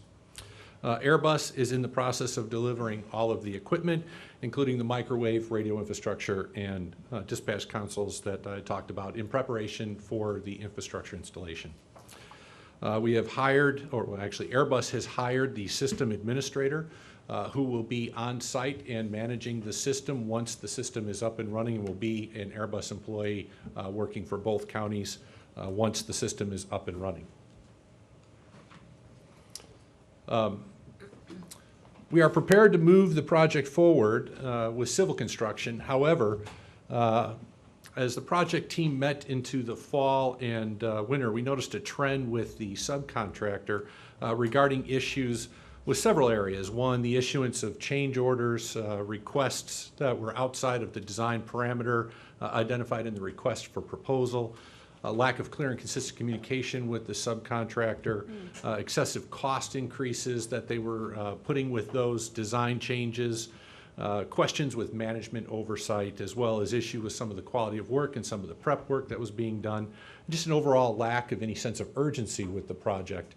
Our project management team made contact with Airbus, and those concerns were elevated all the way up to the leadership of the CEO, with immediate action and involvement at all levels within the company to help us deal with some of the issues that they were also dealing with as well.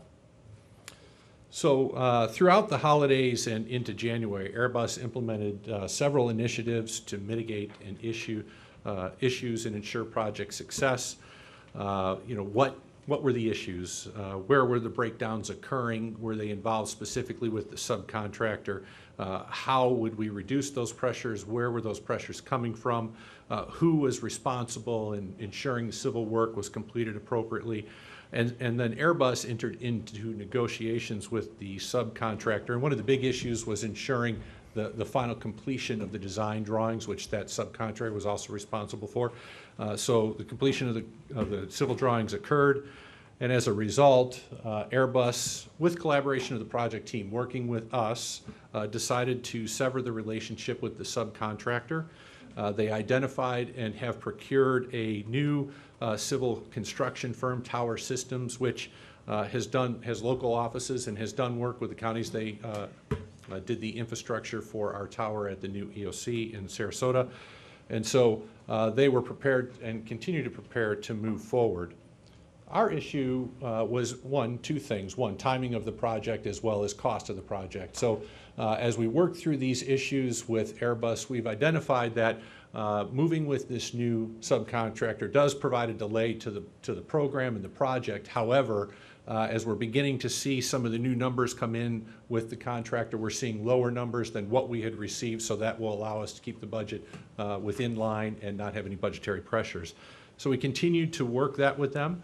The new timeline, we're initiating civil construction this month. As a matter of fact, I was in a meeting this morning with Airbus and the project team. Permitting is already in process, and as they begin to receive those permits, Tower Systems will be on site beginning construction work. And that will be done concurrently at multiple sites in both counties so that we can move the project forward. And their goal is to meet this timeline or exceed the timeline, which then will move to infrastructure acceptance testing in December. Complete coverage testing, so we're out testing to make sure that the system works in all the areas across the county according to the coverage that was provided with the system design, and ultimately final system acceptance by April of next year. Airbus has a top project manager that's been put on this, who's installed systems in Montreal and across Canada. Excellent addition to the team. He's been a great addition to help us get the project moving forward with the issues with the subcontractor. I can tell you they're committed to the success of this project, and the internal project team, Paul, myself, and the rest of the team continue to see the direct efforts by Airbus to meet this commitment, and we believe they will do well in finishing the project for us. And with that, I'll take any questions. Okay, great. Any questions, comments, board members? P25 system implementation. Okay. Commissioner Johnson. You mentioned the subcontractor terminating his contract, but that we're still within the budget. Did that termination put more stress on the budget going forward because now you had to move some other numbers around, or was that not a material change in the budget, moving that or firing that subcontractor? Actually, it's helping us reduce pressures on the budget. The subcontractor had brought in change orders that were beyond the budgetary numbers that we had worked through the RFP and the contract. And so going back and moving to a new contractor is bringing us back in line with where we expected the numbers to be. So it's actually been positive for us with the move. Good, interesting. Glad you're watching out for that. Anything else? Okay. Thank you for being here. Next up, we're going to talk about connectivity of greenways and multi-use paths. Charlie and John going to be here. Here Does comes that somebody for us? else. Oh, you go back. We busted them. Hello, Commissioners and members. My name's Charlie Hunsaker. This is the A team, and yet you wouldn't believe it. I was the one that dropped that, though. I'm here with John Osborne with Manatee County to talk to you a little bit about our Greenways and Trails program, working with the recognition that there are differences, in effect, between the recreational greenways and trails of the Appalachian Trail type of experience and the multi-use paths, which are resplendent through our communities. And our efforts to coordinate using both systems to provide non-motorized access across beautiful Manatee and Sarasota counties. Our presentation is going to focus on the application of grants available to both Manatee and Sarasota counties under the Florida Sun Trail Planning Network, which has been a breath of fresh air in terms of attention paid by the Department of Transportation and the Office of Greenways and Trails to interject millions of dollars into the state of Florida to provide the kind of cross-country trails that, for the first time, Florida will be able to experience on par with communities and states around the Great Lakes and out west and even through the eastern seaboard. Our Manatee focus is going to be on our off-road and recreational trail experiences for today's presentation. Similar to your trails that we propose, similar to your well-established legacy trail that you have in Sarasota County, which is also an off-road experience due to the fact that you were able to take advantage of an abandoned railroad trackage and create not an isolated but a very welcoming experience for walkers and cyclists without interaction with too much traffic.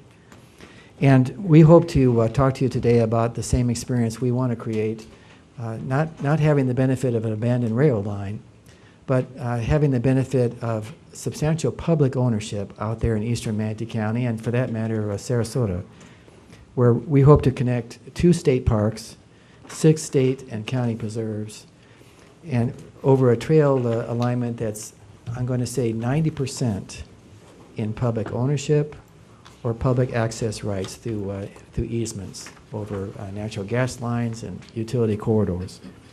That's very important to us because land acquisition typically is 60 to 70% sometimes of actual off-road and multi-purpose trails. We also want to talk to you today about our multi-use opportunities in both counties, where we hope to extend a dedicated network of access trails along and connections through western Manatee County, including our island of Anna Maria Island and Longboat Key to St. Armands and then to downtown Sarasota. And those kinds of connections will also provide that type of experience, but more from a multi-use path experience.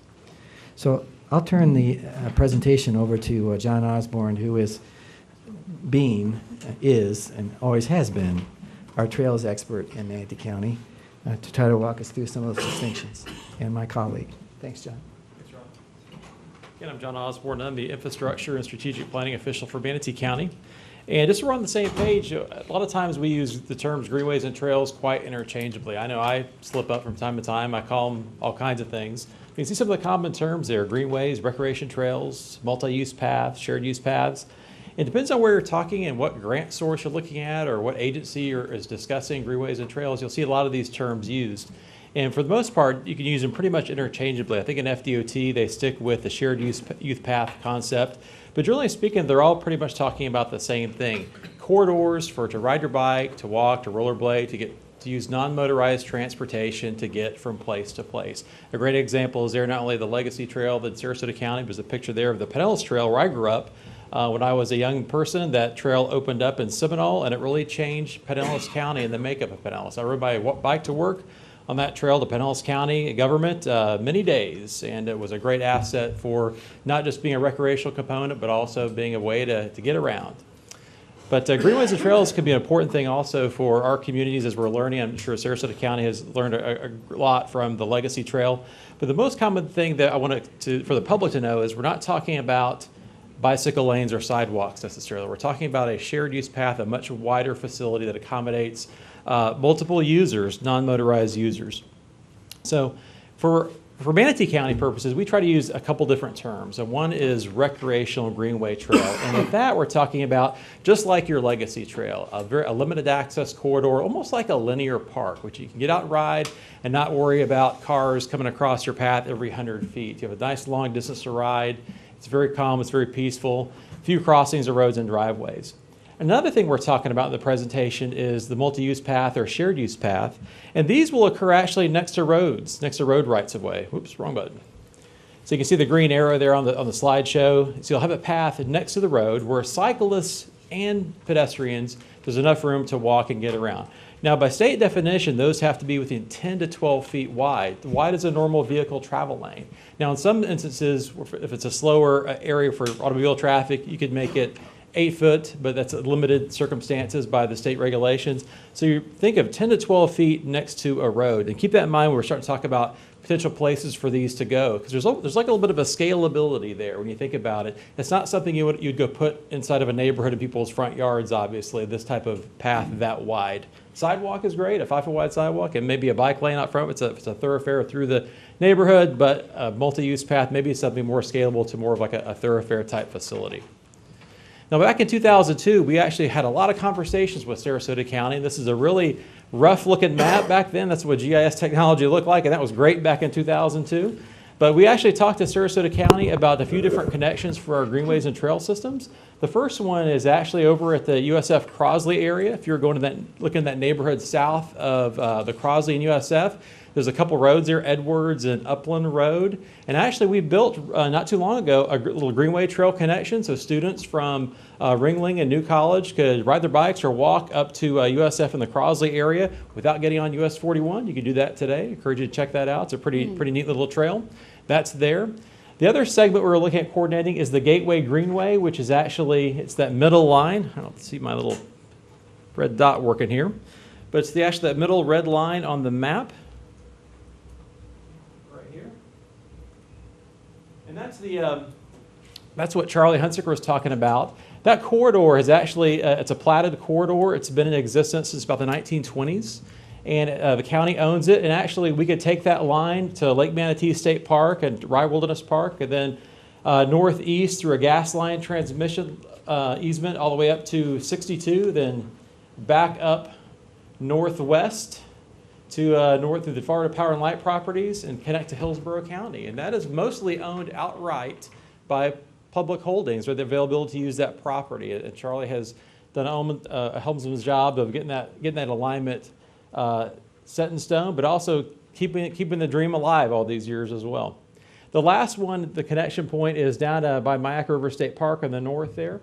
And this was a potential trail that we looked at back in 2002 to connect to eastern Manatee County to Duet Park. And that one's a little more difficult to do today. That alignment actually south from where Charlie's pointing right there, that is mostly in private hands. And that's something this map actually came about from a very citizen-focused Greenways and Trails working group back in the early 2000s, which was helped coordinated by the National Park Service actually back then. And that we had a lot of great public input, but over time some of these trails have become less easy to build or more difficult to build, and some trails have really jumped out of us as much more buildable and ready to go than others. Oh, here we go. So one of the things we've been doing since 2002 is we've been coordinating mostly through the MPO, through the long-range transportation planning process, your bicycle pedestrian master planning efforts. It's a conversation that's continued on as trails have been priorities. And most recently, as Charlie mentioned, the Sun Trail Network, the state is also finally getting into the game, which is great. And this is what the Sun Trail map looks like for the whole state of Florida. They're really planning on building a statewide trail system. It's very exciting for those of us that like cycling and walking and all those kinds of things. And when we zoom into Sarasota, Manatee County, you can see that green line that runs up through Sarasota, through Manatee, then heads up, points north. And that's the existing Sun Trail alignment for the three counties. Comes up right through the middle of Manatee County. The issue with Manatee County is once you get above, on US 41, you get above like Televast area, it starts going into Bayshore Gardens. And that was the original route alignment. We met with Bayshore Gardens, which is a neighborhood of Manatee County, did a plan with them over a decade ago. Did the community plan, everybody was on board, great, Greenway Trail coming through. When we actually put it in the CIP, the public came out and said, we're not really ready for that yet. We really don't want this in our backyards. And it was going to go up the Cedar Hammock Canal, which is an area we have some available right-of-way. On the north side of that, the Wares Creek corridor, we were going to look at that with the Army Corps of Engineers Wares Creek widening project. Unfortunately, the additional cost of land made that unsurmountable to get the property for the Greenway Trail there as well. So we have a pretty big gap in the southwest part of Manatee County, but also in the north side of the county that the Sun Trail would actually go into Palmetto and then run northeast along the Florida Power and Light Railroad corridor. And I did say that correctly. Florida Power and Light, not CSX, but Florida Power and Light. They own a railroad corridor, like Charlie's pointing out, that runs all the way to Hillsborough County. When it hits I-75, the Sun Trail alignment, I'm not sure where they got that from, but it shoots northeast along a power line corridor. And unfortunately, building trails along power line corridors, unless the underlying landowners are on board, it's a very difficult process to do. And this is something that we haven't really vetted with the community. This wasn't something that we looked at when we did our master planning process in 2002. So we have some better thoughts, I think, on routing the greenways and trails to these parts of the county. So this is actually a little more of an updated map. This map isn't exactly perfect yet, but it does show some alternatives for the Sun Trail network in Manatee County, starting at the west side. I know via the MPO process, we had a meeting with the different staffs of planners that are involved in bicycle pedestrian planning in the two counties, between Manatee and Sarasota. And we looked at an alternative alignment also coming up the beaches through down. Now the line runs down Manatee Avenue, but keep that more of an origin destination kind of thing. And this path would be anywhere from 10 to 12 feet wide. So it could go north of that, could go south of it, but essentially running up the beaches, down somewhere in a corridor of Manatee Avenue-ish area to downtown, over the river, and then into Palmetto. And Palmetto has done a great job actually designing and planning ahead on an internal city trail system. So getting it through the city to the FP&L rail line, and then utilizing what we call the Willow-Ellington Trail, the Florida Power and Light corridor, all the way to Hillsborough County. And Hillsborough County is on board with this connection, because in Hillsborough County, that Florida Power and Light Railroad corridor becomes TECO's corridor. So it's still in quasi-public ownership, and they are on board with doing the same thing in Hillsborough County. The Gateway Greenway out east, which runs again from that area where it's connected to Hillsborough down to 62, then down to Rye Wilderness Park to Lake Manatee State Park, and down south through SMR Holdings all the way to and through actually parts of Sarasota County. We're working right now with SMR on that alignment through Manatee County. They've actually called us and said, hey, we're working on the sort of the final build out area of our SMR properties. We know you own that little 40-foot wide strip of land out there. If that's where you want to put your greenway, great. If not, we can coordinate with you and kind of bring it through some of our properties a little bit and make it access some other public areas and things like that. And we're working with them right now on that. And actually, to reorient you here a little bit, you can see the Manatee and Sarasota County line. This is a zoom in of where the Gateway Greenway hits the Manatee County line. And SMR is looking at bringing the Gateway Greenway all the way through their private property, basically to the Dog Kennel Road area, right north of Fruitville. So a potential connection there for Sarasota County on a greenway trail that will go through Manatee and Hillsborough and points north. And actually, through Hillsborough County, it wraps around through like the north side of Tampa, actually that same alignment. So this is an opportunity for a really long, really interesting trail network that could also come down and connect into your trail network and eventually the Legacy Trail in Sarasota. Now, going back on the west side of town here, some of these red lines on this map, they're a little hard to see, but we're working on essentially like Sarasota County is. Sarasota County has done a great job recently looking at complete streets. If you drive south of the airport there on Old Bradenton Road, you can see the green bike lanes. Fantastic job. Congratulations to Sarasota County for having a foresight for providing for cyclists. But we're also looking at potential multi-use paths as well in some of the areas in the southwest county, specifically near the Bitterson Rowing Facility, but also around the airport. A conversation we had with Sarasota Bradenton International Airport and also USF in different meetings, the concept of having a multi-use path around the perimeter of the airport is something we've talked to them about. Now, I got a line that dips down. I'm cheating a little bit. I got a line that dips down to Sarasota County. But we wanted to put that out and get your thoughts on that and perhaps have staff coordinate on that at some point. But for around the airport, at least in the Manatee County side, with the exception of the US 41 side, we actually have quite a bit of right-of-way on Televas, the south side of Televas Road, and on the east side on 15th Street, we have quite a bit of right-of-way as well. Did you want to, is there something else I should say, Charlie? Okay. And one more thing, we are still focusing in on the US 41 corridor as well for a multi-use path. Via the MPO process, there is a complete streets project sort of out there for the US 41 as well. We have actually had our Public Works Department do more of a conceptual design to provide that multi-use path. We want to connect the colleges. As you probably have heard, the colleges in the area, Ringling, USF, and New College, and also SCF, they're coming up with a C4 concept where you can take a class, perhaps if you're a student at one school, take a class at the other schools. Well, we really applaud that effort, and also we see the need for a multi-use path connection for those facilities to provide some additional capacity for non-motorized transportation between the schools, linking the schools, and the neighborhoods between. For us in Manatee County in these areas, these are the areas that we have some of the highest incidents of pedestrian and bicycle crashes as well. So we really see a need beyond just providing for potential students in the area, but also to serve our residents and citizens in the area that there is definitely a lack of some of those facilities in that area. So we are still focused on West County, on the mainland area. This is actually, we wrote a grant for this not too long ago. We did not get it, but we were still pressing on, and this is one of our priorities also for Southwest County. So just as a summary of today's presentation, I know it was sort of drinking out of a fire hose here. We really appreciate the opportunity to have this coordination. We really appreciate the staff of Sarasota County. They've been great partners with us for a lot of years. Paula Wiggins and Patrick Liu have been great working with on the MPO Technical Advisory Committee. So we're looking at today is looking at for Manatee County is to realign that Sun Trail, to look at opportunities in East County and also consider opportunities in West County along the beaches perhaps. And one of the things that would do, if that was something that we decided to do, would essentially create a loop between our two counties. If we were to reach out to us at the Gateway Greenway and still move points north in West County, that's an opportunity for us to have a really interesting loop that could create some really great synergy for our two counties. We're still going to, again, work on those multi-use paths in town and on the west side of town. And we'll continue working on with your staff as well as those cross-county connections become more available. And with that, Charlie, do you have anything else to add? No, it's going to be great. Great. Okay. We're not excited at all. You can tell. Good stuff. We know John rides his bicycle lots of times to work. We see John in the garage on his bike, so we know he's, we'd say walking the walk, but that wouldn't be appropriate. He's riding the bike. So any comments, questions for Charles?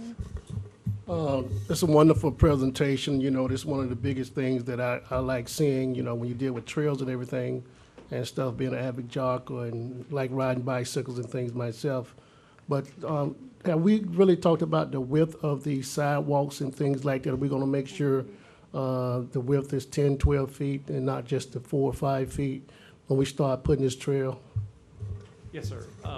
One of the things that we're working with our Public Works Department is, some of you may remember, recently we amended our Public Works Engineering Standards Manual. We created a complete street section. What gives, the old standard was 4-foot wide bike lane, 5-foot wide sidewalk everywhere in the county. And that's not really appropriate everywhere in the county. If you have school kids walking to school on a sidewalk in front of an elementary school, or closer to areas where we have activity centers in unincorporated county. So we're looking at each area as an opportunity to have a better cross-section. Some areas will have a wider sidewalk. Some areas may have a wider bike lane. Some areas may not have a bike lane, but have a wide multi-use path so all users can be off the road. It's going to be more context sensitive about where it is. Some places maybe don't make sense to have a multi-use path quite yet, but some places have been ready for a multi-use path for a number of years.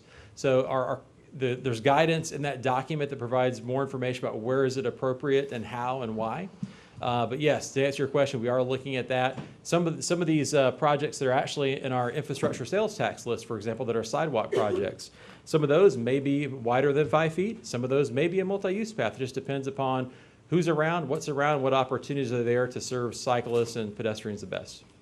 We're starting to recognize the economics of a wider multi-use path in favor of bike lanes, because of course bike lanes are widened traffic lanes, and the pavement and the sub-pavement and the base underneath a bike lane needs to support the full weight of all traffic, and it's very expensive to build, whereas a multi-use path no longer has to be designed to carry highway traffic, and so they're less expensive to provide.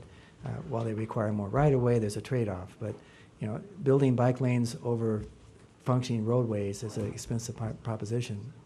And one last thing to add, structurally, bike lanes are not being pounded by the trucks and the traffic.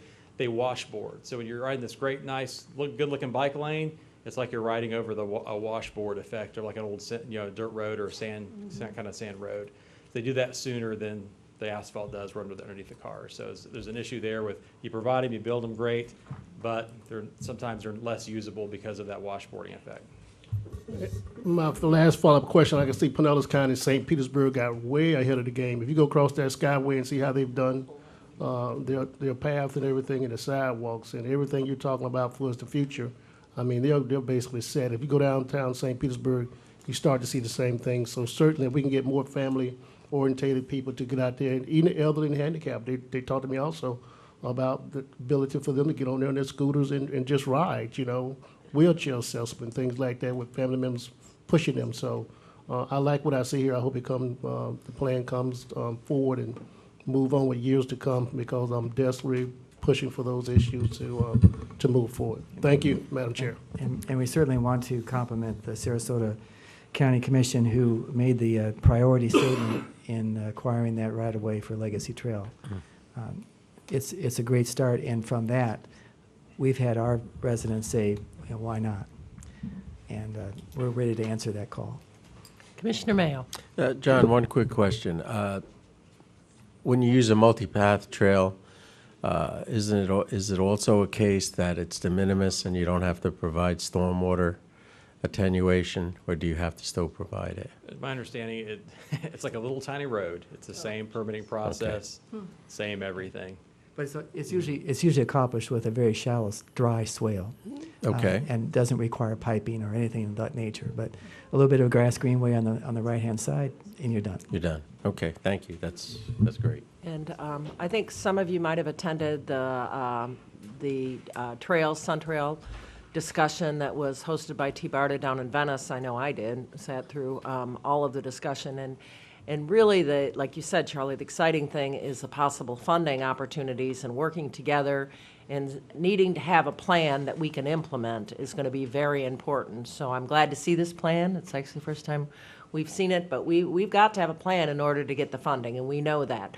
Do we know when the next deadline is to try to get funding under the Sun Trail, the funding process? I know there were 3 different levels and all that kind of stuff. But There was a recent Off-School Reason Trails grant application. It was a small amount, $250,000, and we did apply for one particular bridge location for that. But the next thing really for the Sun Trail is the new route to get that done via our MPO process, and T-BART is also assisting with this too. So the MPO has our line work, and the MPO board will be seeing this, I believe. And is that correct? Leah is back here, and she's nodding her head yes. So okay. The grant cycle is annual? Yes. So and the grant cycle is annual on a basis. So yeah, we just got to keep pushing forward to have, something in the game. We have to have something submitted in order to be eligible for funding. I know we did receive some funding on the Willow Ellington Trail. segment, Yes, which is good. But, and I know because I've talked to a lot of Sarasota folks, I know you're pushing very hard for the Legacy Trail extension. As somebody who's ridden the Legacy Trail, I look forward to that, and of course, connection would be a great thing, wherever the alignment goes, and I know you're working hard on that, so it's good we're working together. I think that always does help. Okay, any other questions, comments? Okay, I'm gonna, no, not quite yet. I'm gonna go ahead and ask if there's any other comments that any commissioner would like to make at this time, anything they'd like to see on a future meeting agenda. Carol? I would like to have more of these. And we're having it maybe once a year, once every year and a half, I think. I'd rather have it like at least twice a year. Because we have a lot of common projects and, you know, you're our neighbors. I think we need to work together a little bit more. Anybody else? Commissioner DiSabatino? Also, if we could, also, when we have these meetings, share information that one county is doing that's getting great results, like affordable housing and the homeless and so forth, if that can be shared as well. Yeah, I actually said that at our work session this morning, that I was going to bring that up, that you all have done considerable work in the area of affordable housing. We know it's an issue. We know it's a regional issue. So at some point, we'd love to hear what you're doing on affordable housing, what might be successful, what might not be, where you've been. You know, we could learn from each other's mistakes, but we do know that that is a constant challenge in our region as we experience growth, which is good. Economic development, which is good, but it's always a challenge for us to try to look at affordable housing options, especially given some of the changes that are likely to come down federally. We're going to be challenged on our housing issues, so if there's any ideas, things that we can pursue. Meeting in itself. That probably would be a whole meeting in itself, and, you know, even our city partners, we know that you all you know, work with your city partners as we do. So yeah, that'd be something that I think would be good for a future agenda, especially since, you know, the Sarasota Housing Authority guy is up working with HUD, right? So I'd love to hear from him, to hear what the experience might be. I know that's in the city of Sarasota, but again, something that might be good. That was my thought, just wanted to bring that up. Anything else that y'all would like to say? All right, well, at this point, I'm gonna open it up for public comment. This is a work session, so if anyone would like to provide public comment, you have to walk all the way around. I knew Mr. Goff would be here. We're talking trails. I knew he'd be here. So you have to go up and state your name for the record, and you will have 3 minutes to address the joint commissions. My name is Ed Goff, and I'm a resident of Manatee County, and I'm a trails advocate. And first thing, I'd like to thank everyone who has done so much to get the trails projects going in Manatee County. I know it's been a lot of work, and I know that it's kind of extra side job for many of you that I'll address in just a minute. But I do have a few questions.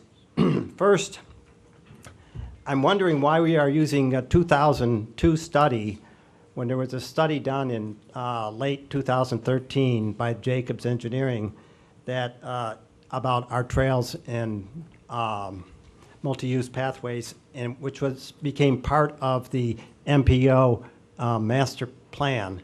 And I'm wondering why we're referring back to the 2002 study. Second, why is Manatee Avenue planned instead of Riverview? I know John said that it was going to be either north or south of Manatee, and not that was just sort of a direction that was going, but why not go down Riverview as the Jacobs plan indicated, and also the 2002 plan? And why is the pedestrian and bicycle traffic directed over a single bridge after it goes through Robinson Preserve? Right now, that bridge is very congested, and it's a very long, narrow way, and it would seem to be preferable to go over Perico Bayou by the river, and then that is county-owned land on the other side, and then follow it out to where it goes over to Anna Maria. That would be for the Sun Trail. And finally, I would like to suggest that I know Sarasota County has a bicycle pedestrian coordinator, and Manatee County does not. and I think it would be a good, something to look at. I think it would help coordinate all of this, and there would not be different people you had to contact about different parts of the project. It would be one person, it would be a contact person, and that would be my recommendation. Thank you. Thank you. Anyone else who would like to address the Joint Commission on these work session issues? Okay, seeing no one come forward, I'm going to go ahead and close public comment portion. And again, invite anyone who would like to stick around for a tour. We'd be glad to give you a tour of the facility. You can see the room where we can look at all the traffic going on in the county, that room with giant TVs all over the place. It's kind of fun. Hopefully they're not watching soap operas, but if you'd like to see that. What was that video that came We're March Madness, that'd be good. Okay, we are adjourned.